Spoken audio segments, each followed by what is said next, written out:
Should be back up in a second. We had a issue with I think probably hotel interwebs. So we'll get Phil back in just 1 second. Give me a. There seemed to be an issue. There you go, and we're back. Hi everybody. Give me 1 second, and we'll get Phil reloaded on here if we could. Hopefully he'll call back in, and then we'll go from there. We should be all right. Going forward, it's one of those. Oh, it's probably the 12 o'clock turnover on the internet when people check out and whatnot. So sorry about that, folks. I'm gonna have Phil call back in, but there's the chat room. Make sure we can get this up and running. Hi, there we go. Hello, hi, folks. Appreciate your patience today. It's curious in this day and age when you have internet on such a as such a necessity in everyone's life, and you get kind of like bleh in internet in hotels and whatnot. I'd say it's kind of surprising. Sorry, did I leave to go to Arby's? Yes, I did. We see you. Excellent. Good to see you as well. There's Phil back. Okay, good. So give me 1 second, and I'll bring him back in here. There he is. Hey, Phil. Sorry about that. Can you hear me okay? Yep, I can. Can you hear me? Yes, I can. Sorry about that issue. I'm not quite sure what was the circumstance, but we are back and we are up. So, sorry, and you were in the middle so I was of just saying. Yeah, I was just saying. I mean, it's troubling that Zelensky is not being involved. The Ukrainians are not being involved, right? As much as they would like. And again, legitimizing a war criminal and a wanted man by sitting down with him in Alaska because he can't travel, fly anywhere else, anywhere the ICC covers. Wanted. Yeah. Yep. Anywhere the ICC has authority, and presumably also including airspace potentially. So he can't. Oh yeah, that's right. Putin can't fly. Hence the Alaska thing, because he can't fly over a bunch. There are a bunch of places you have to fly over, going to New York. Say, the UAE. Yeah. If he was going to go to Dubai. If he was going to go to the UAE, he would have to make a massive circuitous trip. Kind of over Afghanistan, Middle East, and even right. Yeah, Afghanistan sort of thing. And even some of those countries, I think, are signatories to the ICC, so they would have, they might have an obligation to down his plane potentially, and then then we're in a whole different world. Yes, we are. So that's why now the Ukrainians are deeply concerned about this because they think that Putin is Trump's going to give away the farm. Yeah, Trump's going to try and give away the farm. That Putin's going to lead him around by the nose. But any agreement is going to have to be signed off by Kiev. And Zelensky has been making the rounds, and the Europeans have been making the rounds amongst themselves. That not only are the Ukrainians not being involved in this conversation, but the Europeans aren't either. And of course, they have skin in the game. Mm-hmm. So. No matter what happens in Alaska, the Europeans and the Ukrainians are going to have to sign off on this, and there's no guarantee that they're going to do that. What are the Russians going to demand? What's Putin going to demand? Is Putin going to demand all of these 4 provinces, these oblasts that they think they have a claim to? Right. Even though they haven't militarily taken the land. Now, there has been, in recent days, there's been some troubling events on the front line where we've seen Russian kind of incursion into beyond the front lines, about 6 miles they've gotten. Right. And I've spoken to my, and this has always been my concern, and I've been saying this for 2 years almost now. Talk to me when the Russians are at the gate of a city called Kramatorsk, which is considered the gateway to the Donbass. Right. And I said that because I've been out there. Yeah. And I've seen the defensive lines that exist in the fields, in these small cities. I mean, the Russians and the Ukrainians have been fighting over cities, with the exception of a city called Mariupol, which was built for 200,000 people. They've been fighting over these little cities like Chasiv Yar and Bakhmut and Avdiivka out in the east, and have lost over 1 million men, dead or wounded, Yeah. fighting for these little towns that are made for 60,000 people. They're the problem. What troubles me about this incursion is that might enable them to sweep around a lot of those defenses. I've been in touch with my contacts in the military. I've been in touch with my contacts in intelligence and in people who monitor this stuff very closely and have contacts with the front lines. Their argument is to me, well, not their argument, but their position they express to me is that these are small kind of raiding groups, squad level, or even firing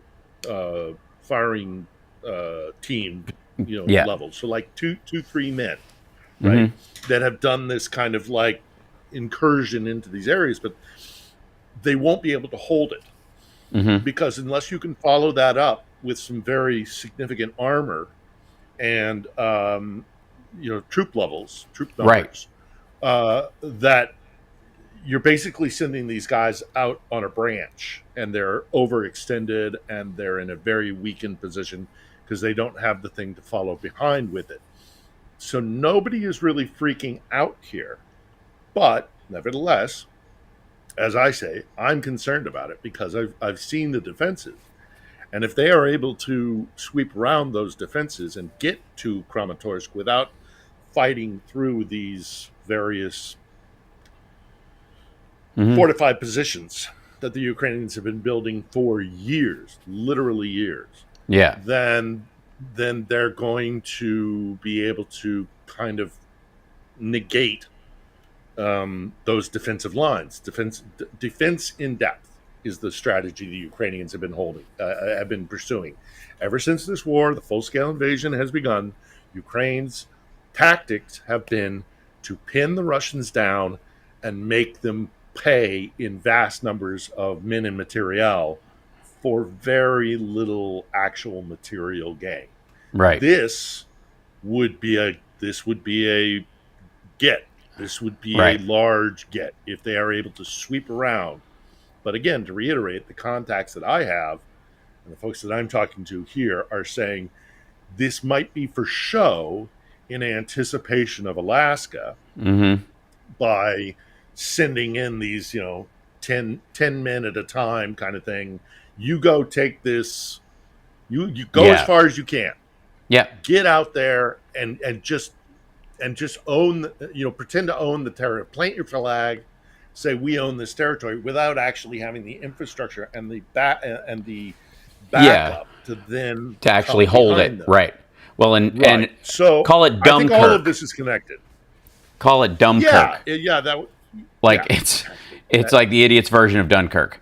I would argue the sort of the more cynical version of Dunkirk, because they have no intention of turning it into something better than it was or holding it for that very reason. It's just ridiculous. Yeah. So I mean, it still doesn't achieve their goals. Right. Look, we have seen this before. If they take all of Donbass, it would suck, but it would not destroy Ukraine, nor would it be really advantageous for Russia. Okay, they would inherit it. They would inherit a tiny stretch of land for having lost over 1 million men, land that has been churned up, destroyed, and also has been, even if you don't take into consideration the combat that's been going on there and the destruction that's been going on there. This has always been an economically depressed area, and certainly since 2014, when the war in the East really kind of started, and then of course we jumped to the full-scale invasion in 22, they're inheriting land that's going to be a burden on their coffers. And only within the last week and a half, the head of the Russian central bank said, by the end of this year, we will be at 0% growth. We will have no further kind of income, and we will have spent much of our war chest that we established before 22. And to Right. have her come out and say that in Putin's Russia must mean they really are in trouble, because Putin would never allow her to say that unless it was a stark truth. Right. So this whole thing is coming to a head in so many different ways, and I don't think Trump has any idea about any of this. I don't think any of his team has any idea about any Right. of this. Agreed. Yeah. So, I'm deeply worried about what's going to happen on Friday. I have a lot of trepidation and anxiety about it. So we'll see. I don't know if we're having more technical problems. No, Okay? I mean, it's a little choppy. I just wanted to show something real quick. This is Trump's post. It's always wonky when I try to show posts on this particular thing, but it's he goes, very unfair media is at work on my meeting with Putin, constantly quoting fired losers and really dumb people like John Bolton, who just said that even though the meeting is on American soil, Putin has already won. What's that all about? We are winning on everything. The fake news is working overtime, no tax on overtime. I mean, it's so weird. If I got Moscow and Leningrad free, that's what you were referencing earlier, as part of the deal with Russia, the fake news would say I made a bad deal, but now they've been caught. Look at the real news that's coming out about their corruption, whatever. They are sick and dishonest people who probably hate our country, but it doesn't matter because we're winning on everything. And again, he's reiterating that winning on everything part, MAGA. Leningrad. Leningrad since it's St. Petersburg. Yeah, it's super peculiar. Moron. Right. Let's see. I'm gonna publish this. I'm gonna go back to here. Tapioca brain. Yeah, seriously, and it's kind of shocking, like how, like even just that kind of thing. Like, first of all, he says he's meeting on Friday. He's not, like, here, or sorry, in Russia. He's going to be in Russia on Friday. He's not. They're going to meet in Alaska allegedly. Even that's kind of up in the air. And again, all this will seem like, if he has another private meeting, it'll sound about as legit as Todd Blanche's meeting with Ghislaine Maxwell. You know what I mean? Everybody's going to be reacting like, okay, they want to meet alone with, only Putin's translators, that kind of stuff. Yeah. It just sounds like Trump is checking in on the PP tape. For real. Yeah. Like at a time when Russia is in dire straits.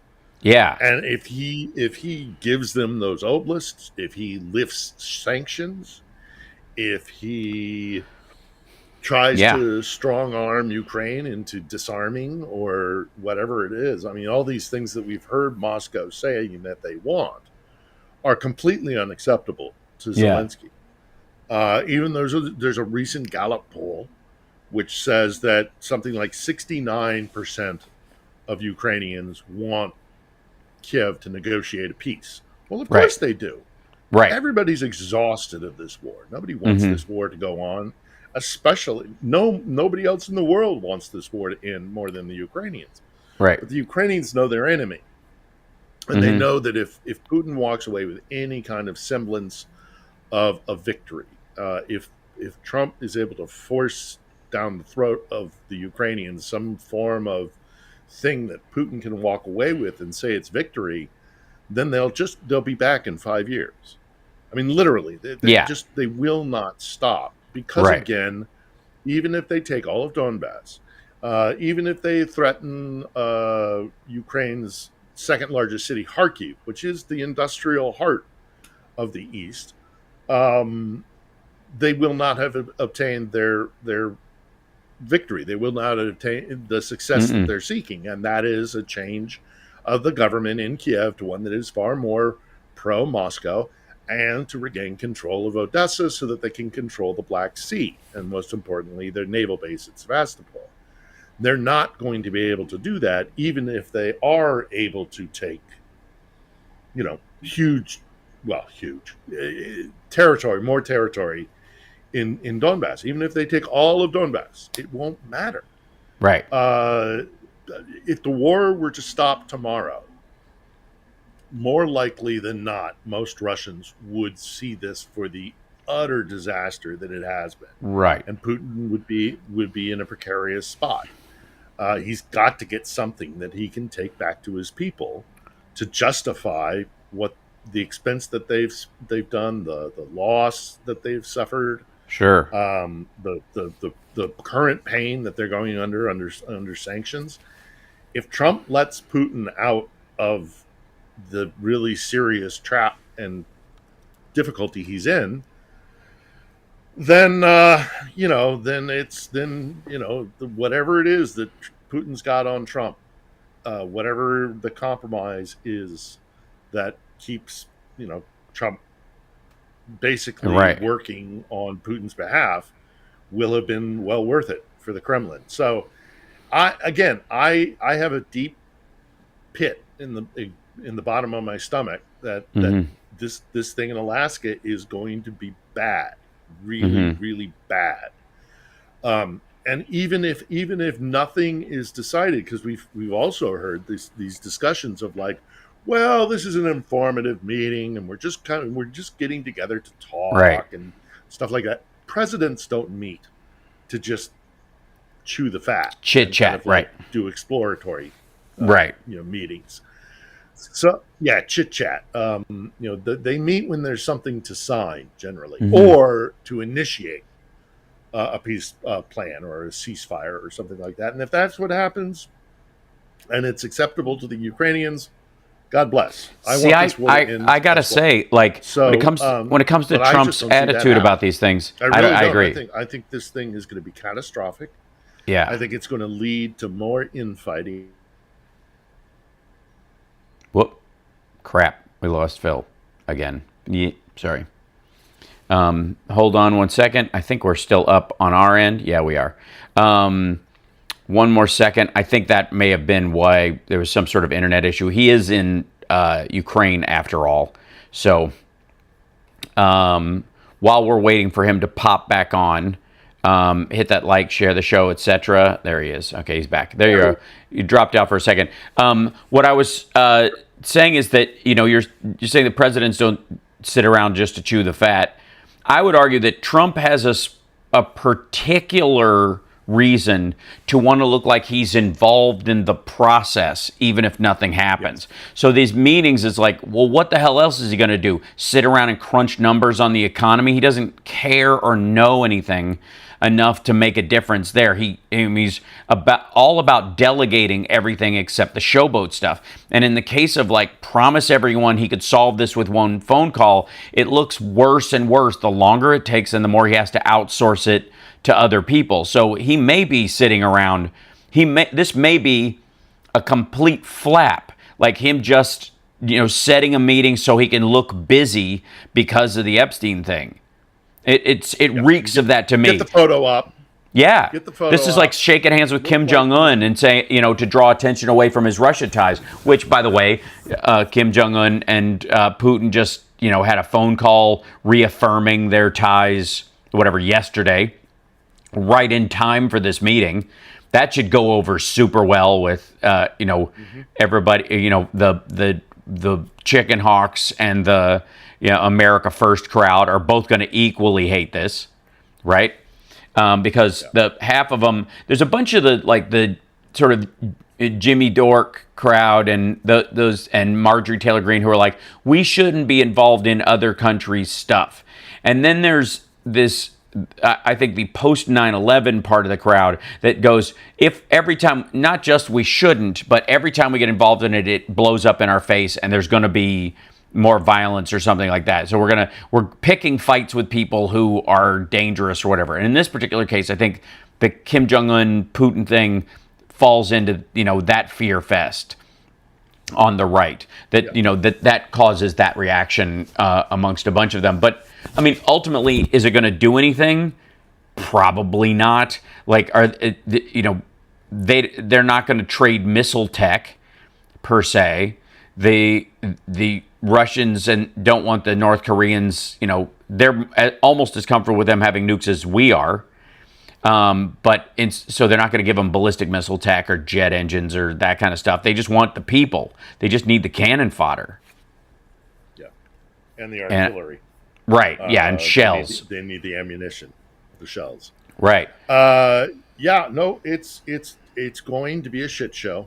Mm-hmm. It's going to, if anything, extend the war, not shorten it, because of course, again, Putin is going to exert on Trump things that are going to be unacceptable to Kiev and to Brussels Right. and to London. Yeah. Well, and also like during the call with Kim Jong Un, Putin brought up this whole like we salute the strength and heroism and self-sacrifice of the Korean soldiers that fought alongside our guys, to protect the Kursk region. Okay, first of all, Ukraine still has the Kursk region, so they lost. Secondly, self-sacrificing. What stake do North Korean fighters have in whether or not Russia, Kursk remains Russia, or any of the Donbass does either? It makes it's the weirdest kind of suck up, right? And then again on top, this is all happening at the same time. Well, because they're desperate for fighters. While Trump is saying he's going to meet in Russia on Friday, which is just batshit.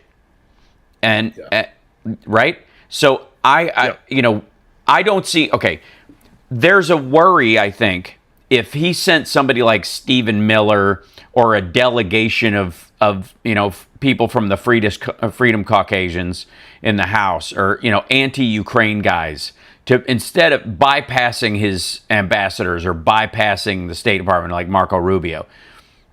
But I think there's a reason why he's not sending Marco Rubio for this, specifically why he's got Witkoff over there, and why Trump is going is because he knows. I think Marco Rubio is aware of the threat from Russia. He'll play along with Trump's nonsense most of the time, but when it really comes down to it, he'll go, no, these guys they'll kill our people, so no. Whereas Trump just doesn't really care, quite frankly. So I think he's, I think that's why he wants to meet. And Rubio's smart enough to know, and Marjorie Taylor Greene is not smart enough to know that, of course, it matters who's going to win in this war, because whoever wins in this war will be able to exert. Well, I say whoever wins in this war. Yeah. If the West wins in this war, it retains its sovereignty and its independence without threat of a Russian military on its doorstep. Yeah. Which would then, even if tanks do not roll into Poland or into the Baltics or something like that, they will be able to tell the markets in in Holland, or in Belgium or wherever, and the Europeans will have to obey, because there will be this constant threat on the doorstep. So, Rubio's smart enough to get that. Marjorie Taylor Greene is too stupid to realize that. Right. To recognize that Europe is, aside from our next door neighbors, our largest trading partners are in Europe. So if Moscow can dictate to their economies and control their economies by threat of their military might, then that's bad for Washington, and that's bad for Wall Street. Well, part of the story here, like somebody just brought up a moment ago. No, you're there. You hear me okay? Well, I hear you just fine. Okay. That Agent 21 in the chat was saying that he's going to jump on Putin's plane and abscond to Russia. I don't think he's quite there yet, but I don't think he's ruled it out either.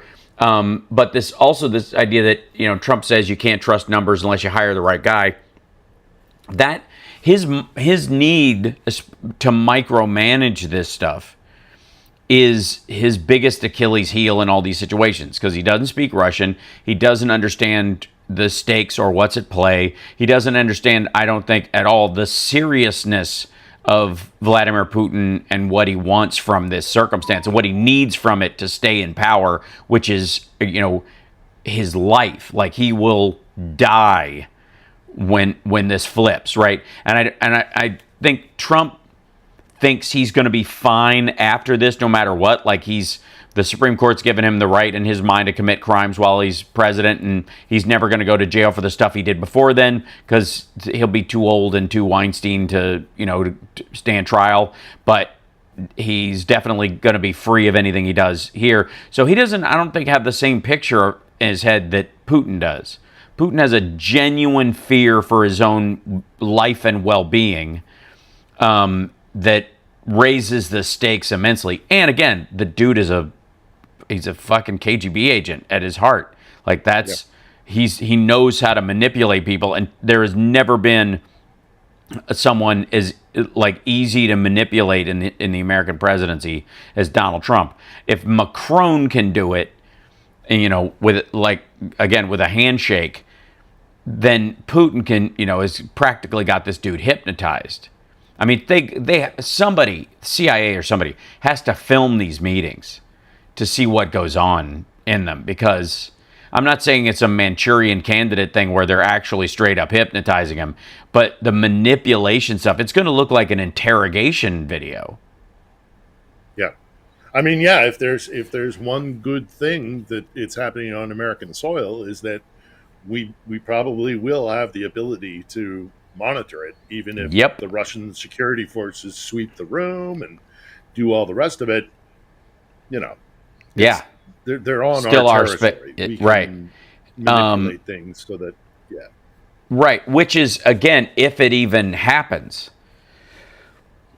You know what I mean? Like, it could be that he didn't have a particularly like a brain fart in this situation, but he literally just decided he's going to go there instead of make Putin fly over Japan or something. Is that, honest to God, like they could have gotten word from the State Department, like, hey, there's like 4 countries that if he flies over there on the way back, if they have to divert, because of weather over Canada's going to ground his plane and arrest him. Right? Actually, yeah. Yeah, that's so as much as I would like, certainly the man's brain is turning to tapioca, but there could be a reality where the plans are changing because it's more important for him to talk to Putin in private and get instructions from, the mothership than it is for him to have some sort of, peace negotiation that has any length or depth to it. Yeah. Oh, that's not going to happen. Right. I mean, that's definitely not going to happen. Nobody should be anticipating any tangible, even a beginning of a process, because it's just going to all be for show. Right. And without the direct participation of the Ukrainians and the Europeans, everything that is discussed in Alaska is going to be a darn near non-starter. So it's kabuki theater. Right. It's more about domestic politics than it is about actually resolving the conflict here. If there is anything that's going to result from it, it's going to be very negative for Ukraine and for Europe and unacceptable. And so then, one of the scenarios that is being posited is that this is all one way for Trump and Putin to be on one side and the Europeans and Zelensky to be seen as the belligerent, they're the ones that aren't looking for peace. Here, Putin and Trump we're negotiating. We're trying to work things out. It's those guys in Kiev and in Brussels who just want to keep fighting until the last Ukrainian, and that allows them then. Yeah, I think like a partnership. I think in the spring, I don't know. I think in the spring that might have had legs. I think there's that. Yeah, I think in the spring he might have been able to sort of pull off that type of a negotiation, but again, post Epstein files.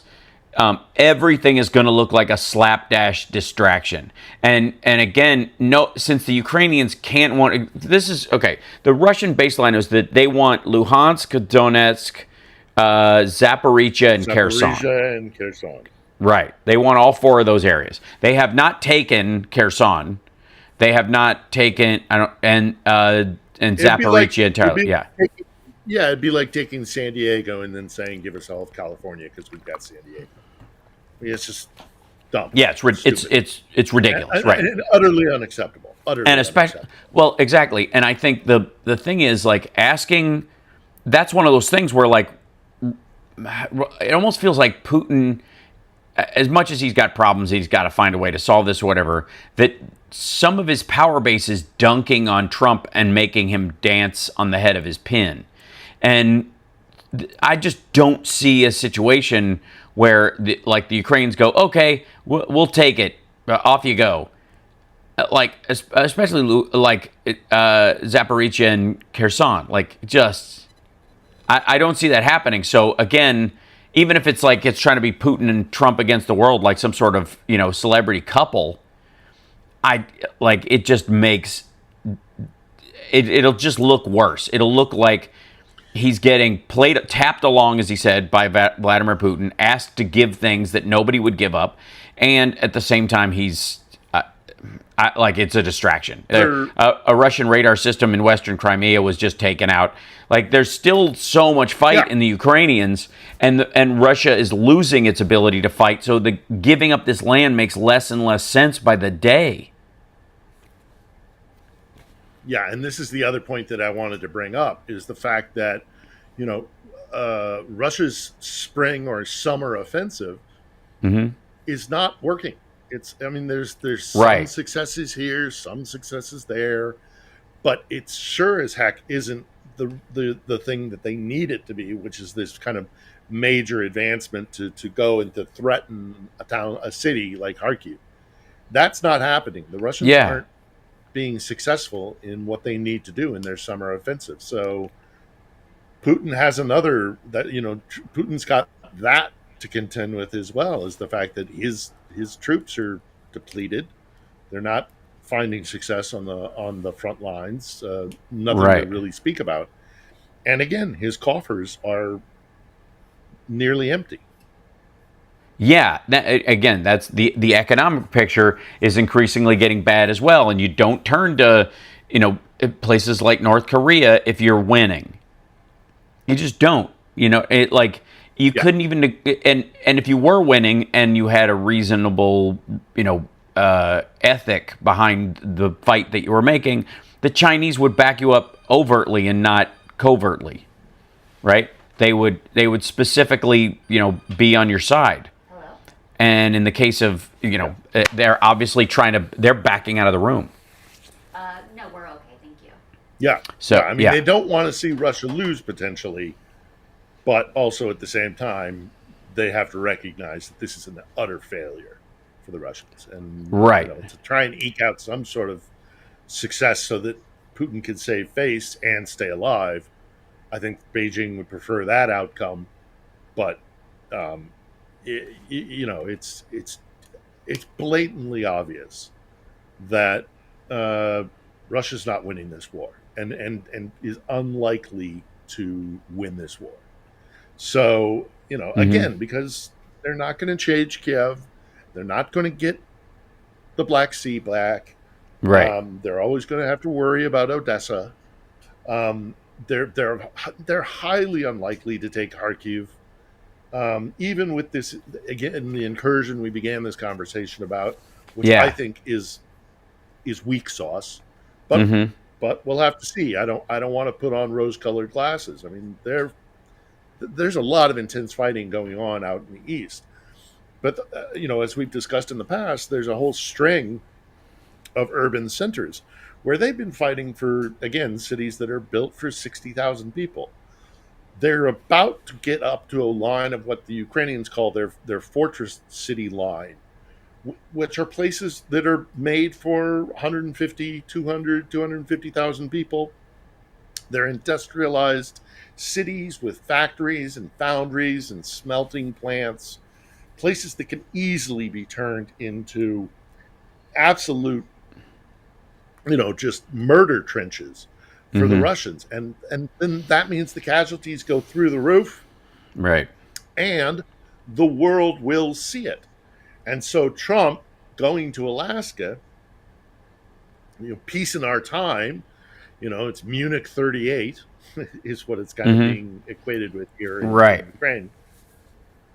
when Chamberlain, came back from a meeting with Hitler and said, peace in our time. Yeah, Trump comes back from a meeting in Alaska and says, we can see a pathway to a negotiated peace. And then the Russians are up against this fortress city line, and their casualty rates, and sadly the Ukrainian casualty rates, go up exponentially, and Right. the world will see it. It's just the reason why I have this pit in the bottom of my stomach is because I really do think this is going to elongate the war, and I think it's going to make the war more disastrous, not less disastrous. And I think it's going to get more brutal, and I think a lot more Ukrainians are going to die. And it's for what? Yeah. For what? So that Russia can own another sliver of Donbass? I mean, it's the whole thing. It's already halfway concluded as it is. I mean, the Ukrainians are just not going to give up their country, Right. and the Russians don't have the military might, and they don't have the money to do what it is that they need to do unless they stop. Now, that's the other thing that's being discussed here in Ukraine, is the concern that there is some sort of negotiated peace or a ceasefire or whatever, but the Russians only use it as a guise to lick their wounds and rearm, build back up their military, and come back in 2, 3, 5, 10, whatever years. Right. So that there's a concern here about that. Yeah, I mean, I think that's been the concern all along. Yeah. I mean, I don't think anybody thinks any different except Trump in the back of his head, or a bunch of people who know that's exactly what they're going to do but don't care. In the case of the Marjorie Taylor Greens of the world, it isn't that they're not aware that might be the stuff. If you explained it to them, they just go, "Not our problem." Yep. They're not going to address it like it's like it requires a real solution, just because they're genuinely awful people. The lesson, I think, for well, again, I gotta say, like, I've been going over in my head, like, what in the world Trump would offer to Putin, or Putin would offer to Trump, that would actually be acceptable to the Ukrainians and the rest of the world. And again, let's say you put this behind you, like you immediately, like, okay, we've got this, and he gets to, like, look, I created peace in Ukraine, and everybody would go, by giving away half the country, and we're not impressed, and also you just whipped this out because you wanted to pat yourself on the back because everybody's looking at the Epstein files. Like, that's what it's going to reek of. And then right after that, they're going to go, shrug, okay, where are the Epstein files? That's the other thing. Like, I just don't see any of it working, and I don't know that he can offer anything on behalf of the Ukrainians without them present in this situation.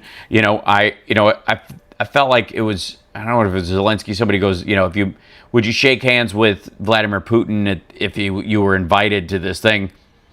I'm like, yeah, he probably would. And Putin would come back with a tiny little hole in his hand, and 3 days later, all of his hair would fall out and he would turn green, right? Like, I think most people would love to get into a room with this guy. It's why he doesn't go anywhere. That's why also, like, is he really coming to Alaska?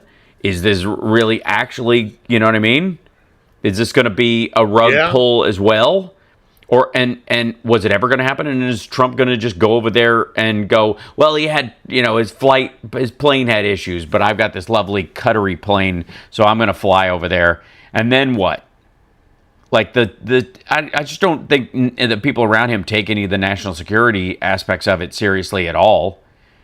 They really don't. Like, they feel like they could trigger a civil war if they wanted to, if they just, did him in the right way. So, like, everybody around Trump's got to be panicking. Like, would you let him shake hands with Vladimir Putin?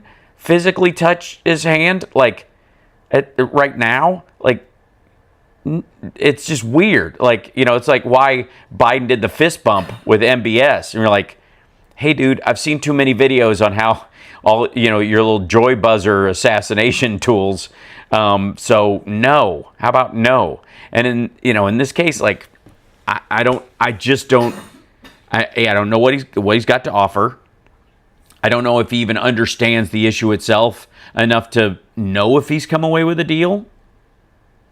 And the Ukrainians have to be on board for it. It's just weird. Like all of this just sounds like nonsense. And again, sadly, I don't think it hastens the end of the war. I really don't. I don't. I think it does the opposite. They'll give them 60 days to do something, and they'll spend that entire time bombing apartment buildings. For real. What happened last time they did this? You know, we're going to give them some time to think about it. Okay, well, between now and thinking about it, we're just going to obliterate as much of them as possible so that we can make the argument that we already own this place. So they get to double down. And then I guess they're going to sell to Trump that if the Ukrainians retaliate or they fire into Moscow, or into the surrounding area where they've got these batteries, these missile batteries or storage facilities located, they could go, well, we tried to ratchet it down, but they ratcheted it back up. And then Trump, tries to use that to put himself on the side of Vladimir Putin. Like, it just seems like more of the same. And all it means is that any deadline he gives them they're gonna come away with we've just got to hit them harder, right? Yeah, I don't see a situation where Russia walks away any worse off than right. It goes into these photo op kabuki theater meetings. Right. I don't see Trump laying down the hammer and saying, because what needs to happen is, so let's say Russia does get Donetsk and Lugansk, which has been occupied for over 10 years. Many Ukrainians say it's kind of been Russified as it is.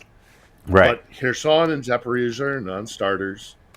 And in addition to that, what also needs to happen, and I think this is 100% legitimate on Kiev's part, there needs to be guarantees from European military powers that if they go for it again, it's on. Everybody, it's pile on time, which means Third World War. Right. So that's going to have to be negotiated for the Ukrainians.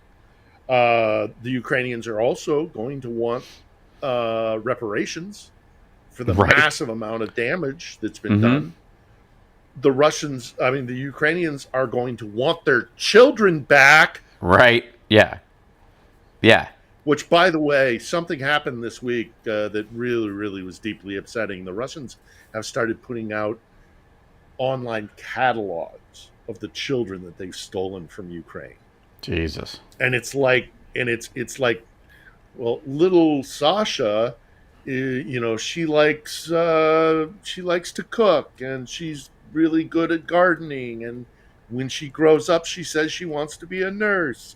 And I mean, it's halfway like you expect these people to be getting up to these children and checking their gums, their horses, or it's like, or God forbid, chattel slavery sort of thing. They're on the block for sale. It's just disgusting. So Ukraine is going to want those kids back.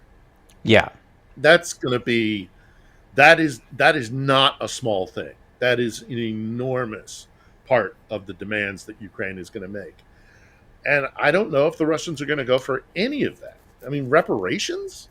I mean, we're talking billions and billions of dollars worth of damage that the Russians have inflicted on Ukraine. And do you think the Russians are going to, and by the way, pay back with what?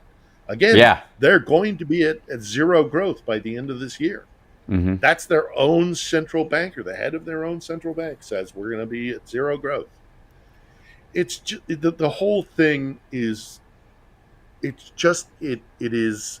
leaves me with a bad taste in my mouth. It makes me very anxious because I know that I strongly believe that nothing good is going to come from this. In fact, I think there's the potential that this is really detrimental to actually finishing the conflict here, which means the war goes on for years and years more. And it's just, everybody's exhausted, and it needs to end, but this is not the way. I really don't think this is the way. I'll be If I'm wrong, and Trump pulls something out that we can't even, Fathom, somebody on right? his team pulls out something, then I will be the first one to say, let's nominate that guy for a Nobel Peace Prize. Sure. I don't care. I don't care. I don't care. In the war, let's just end the war in a sustainable and just way. If he is able to somehow pull that rabbit out of the hat, I'll be the first in line to say Nobel Prize. But it ain't going to happen. It Right. just ain't going to happen. No. And the idea that like Putin's going to get away with it scot-free after all this, Yeah. and that the children won't be returned. And again, the New York Post put an article out about that e-commerce catalog of children that they were putting out. And the Post is, one of Trump's pages of, of record, one of his newspapers of record. Like they're considered, You want to talk about child trafficking. right, Hello, exactly. Epstein, what the Russians are doing, as horrible as what Epstein did, the Russians are doing this by a factor of 100.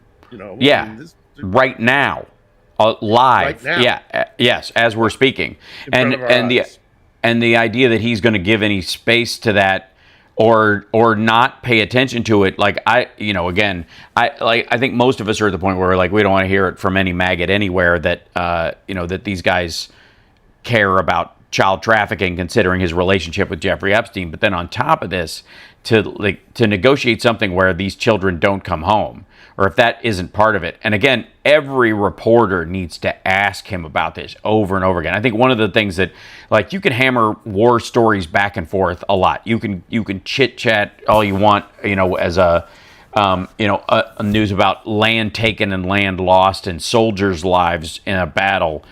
And there's a part of our brain, I think, that allows space for that. But the abduction of children, this is a standout element of this war in particular. It is ancient in its evil. And the fact that it doesn't get as much attention is beyond disgusting.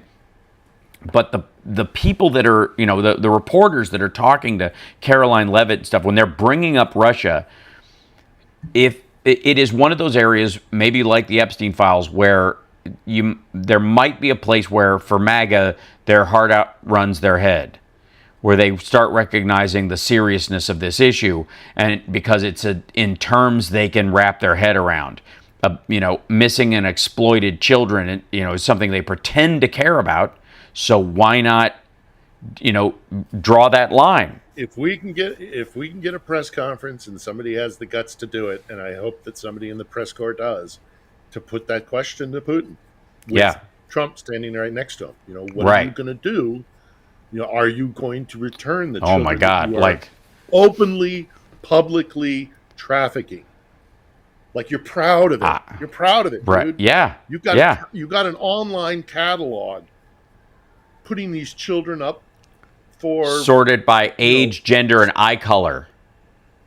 Yeah, you can do that. There's a search engine. Yeah. On that website where you can search for boy, girl, hair color, age, all this kind of stuff. It's human trafficking. Yeah, no question. Right. So I would hope somebody from the Western press would put it to Putin with Trump. Well, that's another part of it too. Do you really think that he's actually gonna that they would take questions I don't know if they will, and if they do, I have a feeling that it will be so orchestrated. I mean, they're not going to ask the BBC. The Beeb American correspondent will be there. I promise you that. The North American correspondent for, Die Welt, or for whomever, is going to be there. If they get an option to ask a question, they should really take it to them. Yeah. I mean, Trump's going to want to call on OAN and Fox, and make sure that they play nice with their guest Putin. Yeah, but Brian, what's his name? Somebody will be able to get. Yes, and then of course the Russian press will. I mean, the Russian press is the Russian press. Sure. Subjugated. So, but I also hope that the citizens of Alaska, and I have been seeing this. I have been seeing this discussion out there. I hope they line the streets of every route that Vladimir Putin is going to be going down in his cavalcade, in his motorcade, with Ukrainian flags.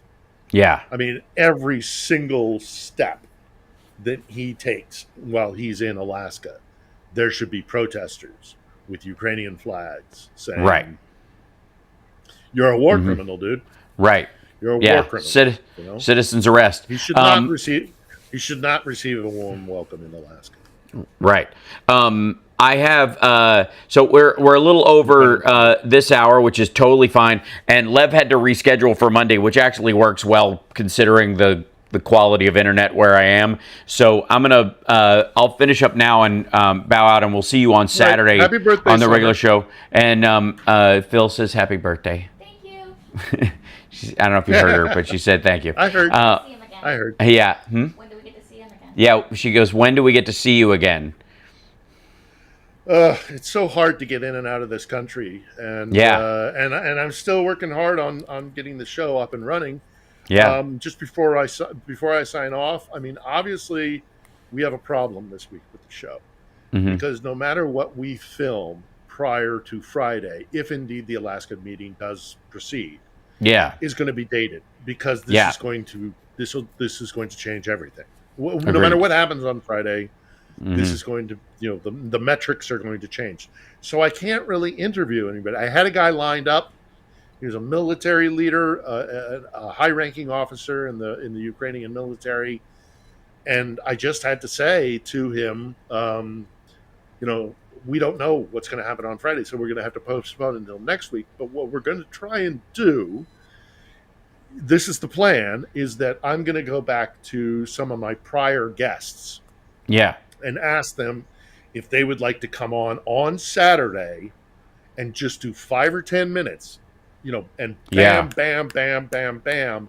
What's your reaction? What's your reaction? What's your reaction? Right. My editor tells me he will stay up all night Saturday and into Sunday putting this thing together. That's great. But we're caught. We're caught because we can't do this prior to Friday. And it could all just film it all in one go. Right.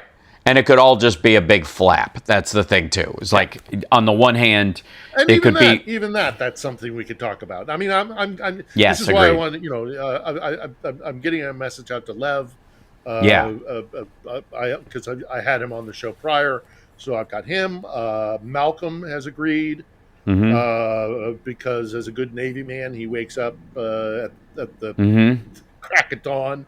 So even before the morning shows happen, I think I'm going to be able to get Malcolm, right? And then we're gonna get as many Ukrainians as we possibly can, or people who have been on the show and have insight, and get 8, 10, 12 of those guys each doing 5 or 10 minutes of reaction, and then just slam it out on Sunday. I don't know if we're going to succeed. I don't know how this is going to go. We're in uncharted territory, and it's a bit of an experiment. But that's what our intention is to do. But I will still be here for you on Saturday and Chicago on Saturday to discuss things regardless. Because by that time, most of the interviews will be done and my editor will be feverishly hammering away at the sure. Well, I greatly appreciate it, and I thank everybody in the chat room for popping on with us for this short morning show. And I will see you on Saturday, my brother. So be safe. You will. All right. Alrighty. I'll talk to you later. All right. We'll see what happens on Friday. Yes, indeed. All right. Off he goes. There you go, ladies and gentlemen. Philip Ittner. And thank you guys for being with me this morning. Sorry about the little flip in the middle. I don't quite know what caused that. Internet issues being what they are. I may or may not do an afternoon show. It just depends on the timing of it. Sorry about everything being in flux. Same thing. And I travel on Friday, so there won't be a morning show on Friday because that's the day we catch our flight back to Vegas. And it's also we're going to the Kennedy Space Center So that should be exciting. So, but I will see you guys either this afternoon or tomorrow afternoon, depending on our timing, or tonight or whatever, if I decide if we take a break. But we're on vacation right now, so jumping on just to be with you guys for a little bit. And I appreciate your patience and your eyeballs. All right, I will see you guys later. Take care of yourselves and take care of somebody else. All right, this is me trying to make sure this sign-off works. We don't know. It's possible.